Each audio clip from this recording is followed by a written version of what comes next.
ಮುಖ್ಯಮಂತ್ರಿ ಸಿದ್ದರಾಮಯ್ಯನವರು ಸ್ವತಃ ಹಣಕಾಸು ಸಚಿವರಾಗಿರ್ತಕ್ಕಂಥ ಸಿದ್ದರಾಮಯ್ಯನವ್ರನ್ನ ನಾನು ಒಂದು ವಿಷಯ ಕೇಳಕ್ಕೆ ಇಷ್ಟಪಡ್ತೀನಿ.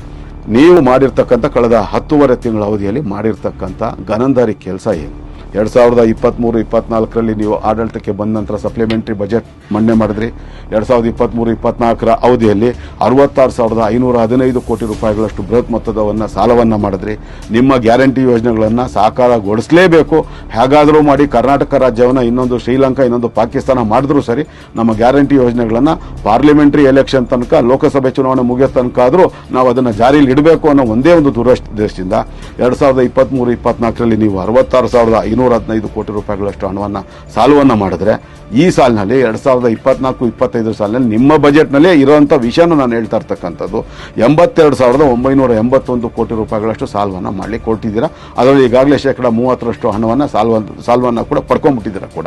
ಅಂದರೆ ಕೇವಲ 10 ತಿಂಗಳ ಅವಧಿಯಲ್ಲಿ ನೀವು ಮಾಡಿರ್ತಕ್ಕಂಥ ಸಾಲದ ಪ್ರಮಾಣ 1,49,497 ಕೋಟಿ ರೂಪಾಯಿಗಳಷ್ಟು ಹಣ ಆಗಿದೆ.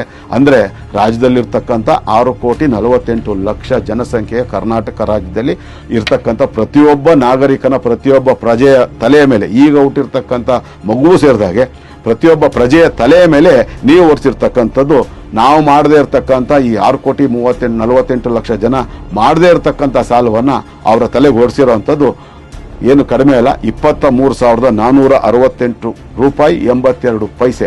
23,468 ರೂಪಾಯಿ 82 ಪೈಸೆಗಳಷ್ಟು ಸಾಲವನ್ನು, ನಾವು ಮಾಡದೇ ಇರತಕ್ಕಂಥ ಸಾಲವನ್ನು ನೀವು ನಿಮ್ಮ ಗ್ಯಾರಂಟಿಗಳನ್ನು ಸಾಕಾರಗೊಳಿಸಬೇಕು ಅನ್ನೋ ದುರುದ್ದೇಶ ಇಟ್ಕೊಂಡು ನಮ್ಮ ತಲೆಗೆ ಹೊರಿಸೋದ್ರ ಮೂಲಕ ಕರ್ನಾಟಕ ರಾಜ್ಯವನ್ನು ನೀವು ದಿವಾಳಿ ಮಾಡ್ತಾ ಇದ್ದೀರಾ.